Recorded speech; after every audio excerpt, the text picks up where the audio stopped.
Trying to watch here. Hello, everyone. We're good. Yes. We are good. Go for it. Nice. Yay, welcome everyone. It's us again. Uh, Linda, Konrad, and myself. We've done some previous series before where we just compare coaching to consulting therapy, and today it's going to be mentoring. So we'll be discovering, different views, all three of our views on both coaching and the difference between coaching and mentoring. Um, Linda, do you feel like starting us off with your Oh, discipline? absolutely. So mentoring is a topic that is near and dear to my heart. And so I have been a mentor many times over again, but I've also been mentored. And so I can really talk to two sides of the equation. And, you know, we're always looking at, what is the difference between coaching and mentoring? And really, mentoring has more to do with that guidance, that longer term relationship that you would build with somebody that you would either want to learn a trade or a skill, or you might want to advance in your own career. And so a person has already gone down that path, or you may be wanting to be able to have an outcome. So going to that next level of job. And so it could be all three of those reasons why you would look for a mentor. But really, what I like to share with people is that sometimes you don't actually ask for a mentor. Sometimes one comes your direction. And that is a model that I particularly like.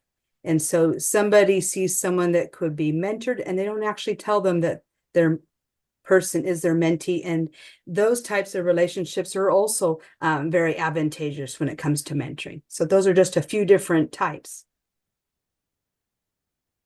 Cool. I like Awesome. that.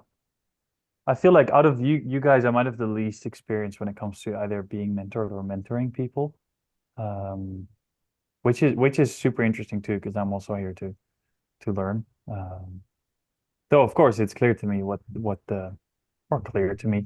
I understand what the difference is between coaching and mentoring. Where I feel like the biggest difference is that coaching is very much focused on the client.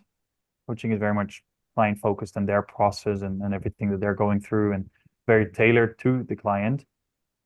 Whereas I think that mentoring has got a lot more to do with the mentor. It's not per se about the mentor. However, it is the one that decides more in a way where the session would go to, in comparison to when you're sitting with a coach who, then it's all about you as a client. Would you guys agree with that? Actually, I disagree. Nice. Yes, yes. And that's the reason why I'm going to disagree is yes, a mentor might have like a thought of where a person could go. But if they're really dropped into the mentorship space, it's all about the mentee doing the guiding of where they want to go. And it's a support relationship. So the mentor is there to, in some cases, share a story that might be helpful to the mentee. Other times it might be the mentee wanting to explore through practical application. And so what the mentor can do is because they oftentimes are in a place of experience or authority, they can open up the space for a mentee to go in and go try Mm. and really like fall into something. And that mentor could be that supporter, that safety net, meaning if something maybe doesn't go as planned, that there is some discussion about what could happen in another iteration, for example. And the example that I have that comes to mind is I had a mentor that worked with me on how do I get out there and express my craft in coaching, express my craft in teaching. And really, it was offered to me, well, why don't you start your own podcast? And I'm thinking, oh, okay, all eyes on me. I don't know if I want to do a podcast, but my mentor said, this is what I think will happen. This is what you bring to it as a skill. So, the choice is yours. So I could have said, no, I don't want to go off and do a podcast. However, I got brave. I started with an audio so I could use my voice and my expertise to be able to share. And from there, I got some confidence. I got some confidence that I could deliver a message with power and conviction and passion. And so then I started going next level. Then I started doing lives on the spot, in the moment, pivot. and so, that's where the mentorship could have went differently. Like the mentor could have said, I really think that you should do X, Y, and Z, and this is how you should do it. And this is a strategy to accomplish. Well, that's not what a mentorship is. A mentorship is about exploration. And it's about the mentee calling the shots. How do you feel like that's different than a coach then? Mm-hmm. So, with a coach, you're probably going to have a shorter, specific outcome that you're going towards. Whereas in a mentorship, it's a relationship so that you can get stronger in self, in that discipline, that skill, that place that you want to go. And usually it's longer term. And in some cases, can extend beyond when the mentorship ends. Right. That's interesting. Though in my head, I still don't fully grasp the difference between, like, what you explained is that your mentor gave you that advice to start the podcast, or he just put it up there and you grabbed the opportunity. However, would you say that that's very a characteristic mentor move? Because I feel like a coach could have done the exact same thing where they just offer it. So I'm not sure how, like, where's the separation between those two in that example? That's a good question. And in my mind, then this is my opinion, a mentorship is something that you don't pay for. It's a relationship that you build, whereas a coaching relationship, you are paying an investment of your time and money towards an outcome that you came to them for. A mentor can be someone that you were looking for, or they could have found you. And a lot of times they call those sponsorships, which is another form of mentorship, where somebody finds you and wants to work with you and go down a path. What's your view on that, Konrad?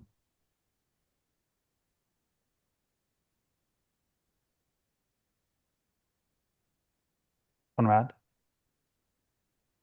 Maybe his audio. Maybe he's lagging. Okay. Yeah. For whatever reason, the signal broke right at the time when you were asking the question. Right. It's a very interesting conversation already, right? Because so many people just don't find those lines in their life at all. And perhaps in coaching, it's different, because for coaching, we tend to pay for coaching, right? We find coaches or we are coached ourselves. And I would agree here that with coaching, it seems to be, it's a more of a short-term, let's get from A to B relationship. But with mentoring, there tends to be that depth. There tends to be that longer cooperation over time, where in that relationship, we create those various opportunities. We might be exploring one area. Once it's done, we already move also to another area, even holographically, exploring multiple areas all at once. Let's say with a mentor, we can explore the business side of things and the private side of things at the same time.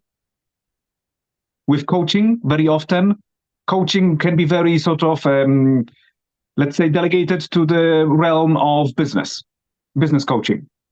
Or it can be mindset coaching, or it can be spirituality coaching, and so on and so forth. Therefore, yes, there seems to be the targeted approach to whatever the person wished to experience and explore, whilst mentoring tends to be more holistic. A mentor, obviously, they have some lived experience in a given area, and they understand the intricacies, perhaps. They understand the subject for whatever reason, holistically. They know that it's the business, let's say, it's not just about business doing, crunching numbers and sending invoices. They know that there is also a personal side to running any business at all. So whilst the business coach might be focusing just on hitting those targets, helping a person to develop skills, to become better at XYZ. But the mentor, on the other side, mentor might be more inclined into providing that multidimensional approach, probing, both, if there were to be any distinction, private and professional life, so that that person grows. Yeah, they grow in business, perhaps, but also because their own private life expands. It's just somehow different. And so mentor provides that also longer term container, let's say, or a space. It's as if they take a higher view. Whilst the coach is more tactical, a mentor would be more strategic, more long term, more next year, more after that part of exploration.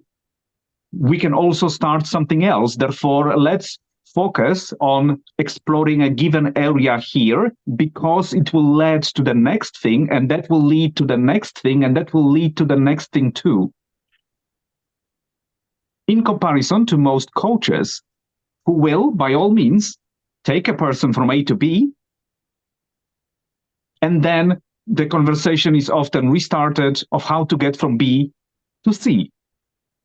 But the mentor already knows that that person wants to get from A to K. Right. And so they will be weaving that experience so that a mentee can holistically, in their very own way, beautifully, because of their own level of self-expression, get from A to K, because the mentor knows. They know what it will take, roughly, that person to make it happen. Interesting. So would you say, because a question that then pops up, would you say that according to this perspective, one can be a coach and a mentor at the same time? They can, but there's a but, or an and, I guess you could say, is that when someone's mentoring and they choose to use coaching as a tool towards the conversation, then they would want to say that that's what they're doing. Like they would say, here I'm wearing my mentor hat, here I'm going to wear my coaching hat for a minute. And that's a really great question, because otherwise it could get confusing, not knowing if you're having that relationship of support versus a tactical how to go accomplish. And so someone that's been mentoring for quite a while that has the experience in that, they will say which hat they're wearing. And I know that coaches will do that as well, because there's times where I'm going to take off my coach hat and be the individual for a little bit, and not be in the coach role. And being able to state that is really important in the mentor to mentee relationship. So thank you for asking that. There's really a lot more fluidity that can happen, like in the mentoring. Because there doesn't have to be this structure. There can be. I mean, there's structure in when you might meet and what you might choose to do, but there doesn't have to be quite the same structure as you would have in a coaching session. Right. Because what I love about all these conversations that we've had so far, and I'm sorry for the background noise, but what I think is interesting is how all of the topics that we've discussed so far are very closely aligned to coaching, yet they're not the same. However, most coaches would, at least sometimes within a coaching relationship, step into either of these roles. And so I think it's very important as a coach to realize and to be conscious of which roles you're stepping into, and to indeed, like you said, Linda, say it to the client, like have transparency about that. Like, hey, right now I'm just stepping into the consultancy space for a moment. Are you open to that? Or right now it's more mentoring side. So that's just more love to what we're doing here with this series, because it is very helpful. And I would also add that, when it comes to coaching, right? Coaching is very much done via inquisitive questions. Yeah, questions of curiosity. However, mentoring might not be that. Mentoring might be offering straightforward perspective, direct advice. Actually, more than just a question for the person to unpack. Therefore, there is a slightly different kind of relationship. And yeah, perhaps this is exactly why, a mentor can say, well, I'm putting my coaching hat on for a moment. So let's delve into this. And then the questions follow. And then when we get out of that part of a session, for example, or the meeting with a mentor, then they might say, oh, well, this is great, right? Amazing. And let me offer you a story, for example, or other kind of support in that particular meeting or session.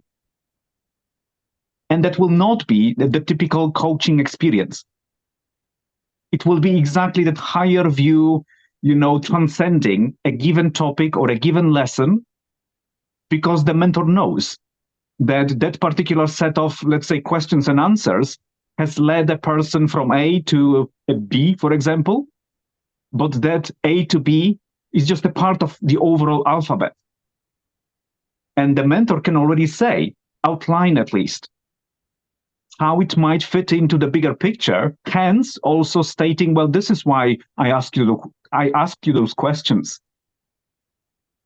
Because as you can see now, after those typically coaching session, you now have a better understanding of this, that, and the next thing, which can very nicely lead us to the next chapter. Yeah. Powerful. I like that. I feel like I got a sense of what mentorship was, but indeed talking about this like this in this conversation, it really gives me examples when I look back on my coaching sessions where indeed I might have stepped into that role without consciously being aware of it, especially in the past. So that's very interesting. Linda, in the beginning, you mentioned how like mentoring, the stereotype that we have with mentoring is that usually the mentor is older than the mentee. You, funnily enough, mentioned that, it can also be the other way around. Do you want to expand on that? Oh, absolutely. So, part of mentorship is great when you can have diversity of thought, diversity of experience. And yes, a person that's older has more lived experience. You can't really dispute that mathematically. However, there are times where someone younger may have stepped into a field or get an expertise that someone such as myself hasn't gotten into yet. And so what better way to learn than to be in that space? And one of the ones where I've learned a lot is in the startup space. The startup space, you've got to be persistently in your power, like moving initiatives along. You're working really hard to get your brand out there, your marketing, your team built and together. You're doing all of these things because time is money, right? And so, there's times where I've learned a lot of really great tactical ways to do social media engagement to build a community. And I've learned that through my experiences, through younger people that I've been exposed to that were really good at that. I can think of all of these individuals I've met that just were bold in their attempt to want to get curious. And they didn't have a fear of failing. They're like, I'm going to go do this. I'm going to show up. And so I appreciate somebody getting brave enough to go try something and seeing what can happen. I think that sometimes when we're a little older, we want to know that there's certainty in the direction that we're going. And we don't always like the ambiguity. However, someone that's getting curious and doing that's a great combination. And another great example too is for diversity is sometimes you might work with someone that's really structured, very planned, very methodical. Well, that person can learn from someone that is more about in the flow, in the moment, and can pivot and, be able to communicate something right on the spot. So I've had examples in that startup world or the world of creativity and putting content out there where I've gotten to do that. And so, there was, you guys know, I used to write down every single word for my delivery of any kind of podcast I was going to do, word for word, write it down, perfect message, perfect delivery, but it wasn't perfect because I wasn't being human at some point. I was, treating it like a teleprompter when really I could just show up authentically think on my feet. And the more I would do that, the better I'd get. And I look back on just even 2019, 5 years ago, where I started and where I'm at today. It's because I was with people that mentored me, that showed me the ropes. And honestly, age doesn't matter. It's the experience and the curiosity to want to go try something with another people. That's why we say that mentorship is relationship based more so than coaching. Coaching, Right. you have to have trust and you're going to a certain place. And mentorship is like a journey. It can be whatever the mentee and the mentor decide that it is. Right. I like that. Something that came up for me when you were talking about that was how in the hero's journey, there's that archetype of the mentor. And I'm actually curious about your perspective on this, Konrad, because I feel like we've been talking a lot about how you go on like a journey with a mentor, like it's a long-term relationship. However, I feel like there's been people who I've met in my life who, I only saw once, but they have in some way served as a mentor for me because they either said something that sticked or because they showed me something. What's your perspective on that, Konrad? Well, as I believe that everything happens for a reason and our benefit. Therefore, even those one-off encounters are always there for a reason and our benefit. And I would imagine that on a nanoscale, that would be like a nano mentorship. That one-off interaction when somebody sprinkles the wisdom transcendentally, right? Holographically, changing our life altogether. And sometimes, yes, we do find people or people find us who offer a certain level of that mentorship capacity. Maybe because they are experienced in a given area of, let's say, professional life. Maybe career took them somewhere, so they can now share the experience and insights. Maybe also, as per what Linda was saying, for example, family settings are a good example where younger people can provide a lot of wisdom that we essentially might not be privy to just yet. Because our family setting was different. Our life turned out to be different, and yet that younger person might be much more versed by lived experience in a given area of relationships. And that can play out in many ways. But here, age truly doesn't matter. Truly doesn't matter. And that there can also be a lot of beauty in it, because that also means that we can appreciate younger people more. We can invite them to step up their game and share what they've learned, because they also offer wisdom. If only we are willing to see that every person basically can offer wisdom, if only we are willing to listen. Okay. Very good point. I agree with that as a young person. Yes, as a young person, I know that like you've talked about what it's like to be a young person as a coach. So you've gone through your training.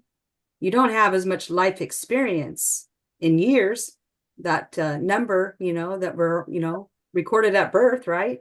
However, you have been like paving the path and really getting out there. I mean, I've watched you put together a powerful podcast. I've watched you put together a cohesive collective of a community of coaches where they share their practices, their gifts with one another. And so look what you've done. You've done that, and you're only 22. Yeah. Yeah. I feel like there's I to am you. living I proof mean, that I watch, and as someone that has lived experience, I pay attention to young people because they do have a lot of wisdom. And the one thing I think is that they have that curiosity to go try. And so that's there. And so that's contagious. Having the curiosity to go see what could be, that's great. thank you for pointing that out. I like how you put it, having the curiosity to see what could be. Mhm. I feel like that is I like that. I value that too when people have that. So that's very interesting. I like this topic, guys. Is there anything that you want to add to the whole mentorship viewpoint or to this conversation in general? Perhaps, Konrad? yeah, perhaps I would add that just to make, just to do coaching justice, okay, in this relationship, in this particular example of coaching versus mentorship, coaching definitely also has its place. We talked a lot about, benefits of mentorship. And coaching also is there for a reason. It's a different kind of relationship, yes, by all means. However, in and of itself, it offers immense value. Therefore, it is also, it can also be that springboard towards mentorship later on in life too. Because a good mentor should be able, or at least could be able, to provide those ad hoc coaching experiences with ease and grace. And there is this, it really shows, a good maybe differently, a quality of a mentor can also sometimes be gauged by how well they craft the experience, by how well they weave it. So that it's less than just talking at a person, a mentor sharing information with the mentee, but it becomes truly more holistic an experience as and when required. And in this case, having, for example, those coaching tools is essential. Coaching can offer so much when it comes to meeting certain targets, increasing performance, understanding oneself better, self-discovery, exploration of topics, and so on and so forth. Therefore, I would invite anybody and everyone at all to consider learning more about coaching, because the benefits are just so beautifully holographic when it comes to our own relationships, private and otherwise. Even if one doesn't choose to become a full-time coach with everything involved, the coaching mindset, skill set, capacity is truly priceless. This opportunity to know how to create a space, how to handle silence, how to transmute one into another, how to take a person from A to B gracefully. Luckily, we have that container, that vehicle that we call coaching, that then is truly just a gift that keeps on giving. Once we get the hang of it, it can be applied in any and every area of life. Yeah. It's leadership. I feel like that to me, and in the beginning of my coaching journey, I heard people talk about leadership, and I thought it was just a fancy word we throw around to appear as if we know stuff. Still, it might be a little bit like that for some people. But what I've realized is the more I'm in this, the more I'm putting myself out there as a coach, the more I'm realizing ways in which I can take leadership over my own life as well. I feel like I'm constantly getting myself out there, constantly stepping ahead, being the first one to come up with something, because maybe else it doesn't get done. And I used to not be like that. But as a coach, I feel like what this journey mostly has brought me is that leadership aspect to it, which I'm very grateful for that. Do you want to add on that, Linda? I see you're writing. Oh, yeah, I actually do. That's a great segue. So, yes, there is a time and place for coaching, and there is a time for leadership, and there's a time for that learning and growth. And so, Konrad and I have something that we would like to share today as we're going through this conversation. And it was an idea that we wanted to bring a taste of coaching to people who may not have experienced it before and do it in a way that would provide immediate value. And so we have a session this Saturday called the Rapid Guidance Sessions. And what might we be talking about? We're going to be talking about commitments. What is our relationship to commitments? Are they something that we move towards or something that we move away from? Do we overpromise, underdeliver? Do we feel like we would always want to show up no matter what and put ourselves out there? There's all these different ways that we could talk about what commitment is, what it isn't, and we can have an opportunity to talk about what might prevent us from moving forward. But yet we can think about what can be. And so this is an opportunity in a space where a person could come in and experience very quickly a transformational experience that can shape their life going forward.